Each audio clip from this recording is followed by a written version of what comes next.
476 days in the hospital, our son was finally coming home. For over a year, Ragnar, this was the moment we'd been fighting for. we're doing The moment that we had imagined, the moment where we weren't sure would ever actually come. And then it finally did. We didn't know what to feel. We were excited, we were relieved, terrified, exhausted, and honestly, part of us still didn't believe it was real. Because after 476 days, and more setbacks than we can count, you learn not to celebrate too early. But this time, the car was loaded, the equipment was packed, and for the first time in his life, our son was finally coming home. Of course, it wasn't that simple though, because if there's one thing this journey has taught us, it's that nothing ever comes easy. He was supposed to come home on Tuesday. Instead, Tuesday came and went. One more delay, one more setback. The problem was his home vent, the machine that's supposed to keep him breathing at home. It was throwing false alarms. Nothing was actually wrong though, and that's the problem. Because if a machine is constantly telling you something's wrong when it isn't, eventually you stop reacting to it. And if that happens, you might miss the one alarm that actually matters. So the hospital made the call. One more day. Danae took it hard, and honestly, I don't blame her. After everything we've been through, it felt a little too familiar. That feeling of, here we go again. For me, it was different. Not because I wasn't disappointed, I was. But after 476 days, one more setback almost felt expected. Of course, there would be one last problem. Of course, there would be one last hurdle.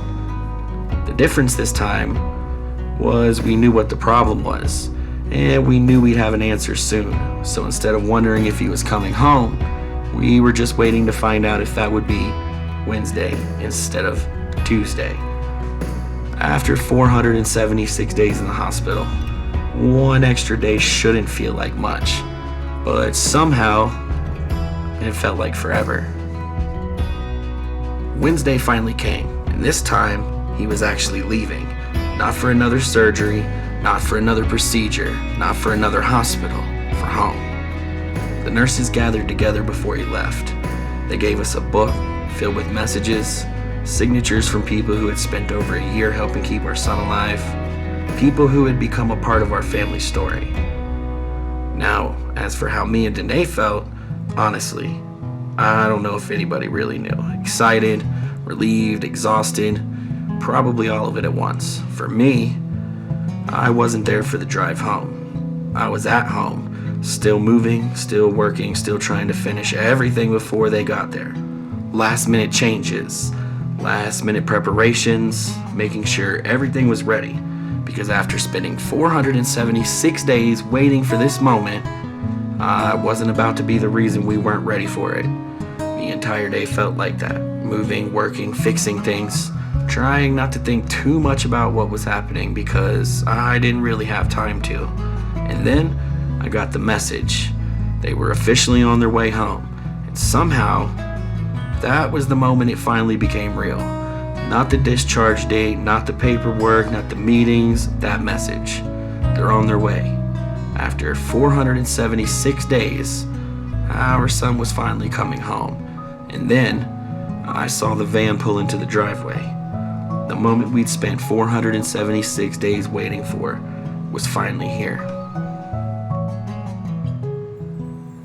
Bringing Ragnar home looked a little different than I think people would probably imagine. This wasn't grabbing a car seat, walking through the front door, and then setting him down in the nursery. Just getting him from the van to the house was an operation. Car seat out, move him into the stroller, get the ventilator hooked up, the pulse ox hooked up, get the equipment loaded underneath, get the oxygen tank on its stand, make sure everything's running, make sure everything is where it's supposed to be. Just moving him 30 feet from the van to the front door takes two people. One person pushing the stroller, one person rolling the oxygen tank. And then came everything else. Vent stands, Equipment, supplies, the things that belonged to him, trip after trip. Honestly, I probably made 6 or 7. And after spending 2 weeks getting the house organized, the mess came back pretty quickly. But thankfully, we had planned for this. Our living room had become the nursery had become the living room. The entire house had changed for this moment. And for the first time, all of that work finally made sense. Because for the first time in his life, Ragnar was home. At least, almost. Because once everything was finally inside, we still had one more thing to wait for. The medical supply company. They were meeting us at the house to make sure everything was set up correctly. Because even after 476 days and all of the training, this was still day 1. And somehow, the hardest part still felt like it was ahead of us. For the first time since they were born, both of our boys were finally under the same roof. And honestly, Ivan didn't really care. To him, this wasn't some huge moment. It wasn't the end of a 476-day journey. This wasn't a moment we'd all been waiting for. To him, it was just Wednesday. He made some noises at his brother. His brother made some noises back. And that was about the extent of it. We did keep Ivan contained to his walker for a while though, because we weren't quite ready to see what would happen if he discovered all of Ragnar's equipment. Thankfully, that adventure could wait for another day. But there was one moment that made everything feel real. After 477 days at this point, their great-grandmother finally got to meet Ragnar for the first time. She had heard stories, seen pictures, watched videos, but she never actually gotten to see him in person. And that night, for the first time, she sat down and read a book to both of them together. 2 brothers, 1 book, 1 room, 1 family. For the first time since they were born, they were finally all together. And somehow, after everything we'd been through, that still didn't even feel real. By the time everything was inside, the equipment was set up, the house finally settled down, it was already late. They didn't get home until sometime after 7 that night anyway. And then suddenly, there was a whole new schedule to learn. Midnight vest treatments, feeds, medications, checks, because bringing Ragnar home didn't mean leaving the routine behind. It just meant bringing it with us. And the house sounded different now. A lot different. The concentrator humming, the ventilator running, monitor noises, the occasional pulse ox alarm. For the first time in a long time, the baby room wasn't quiet anymore. And honestly, it sounded a little bit like bringing part of the hospital home with us. As for sleep, kind of, and kind of not. I don't think anybody was really scared to go to sleep. Mostly, we were just tired. Really tired. The moment that really drove it home, though, was the first time Ragnar disconnected his hose from his trach. It wasn't an emergency. Reconnect it, move on, simple. But it was a reminder. This was on us now. His life is on us now. And somehow, that felt very different when it happened in our house. And our sleeping arrangements look a little different too. Danae is sleeping in the nursery, or the living room, or the miniature hospital, whatever you want to call it, honestly. At this point, they're all the same room. She slept on the couch next to Ragnar, close enough to hear every alarm, every noise, every machine. Meanwhile, I was in our room with Ivan, his crib next to our bed, over on the wall, close enough that we'd hear him if he needed us. And somehow, after spending 476 days trying to bring our family together, we ended up sleeping in completely different rooms. Again, although I will say, I probably got the better end of the deal, because while I was stretched out in a king-size bed, with the fan going and the air conditioner running, Danae was spending the night on a couch that looks like it belongs in your grandmother's living room in like 1998. You know, the one with the floral pattern, questionable comfort level, probably weighs about 400 pounds. Yeah, that couch. So, our nights looked a little different these days.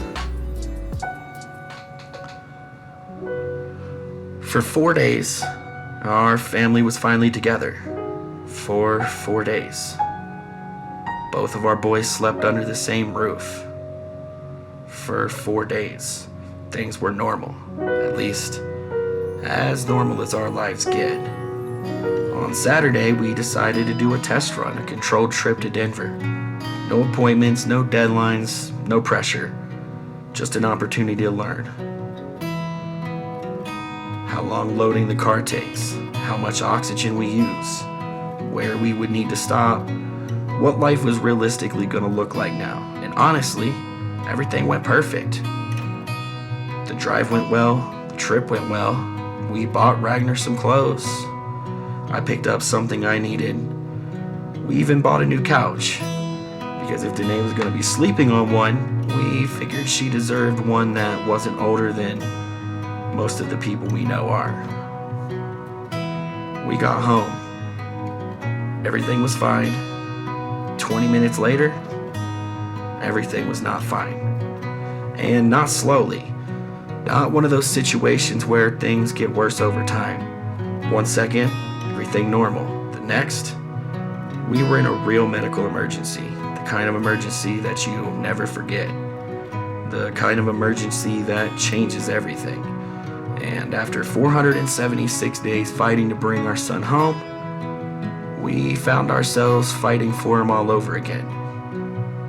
But that's a story for next week.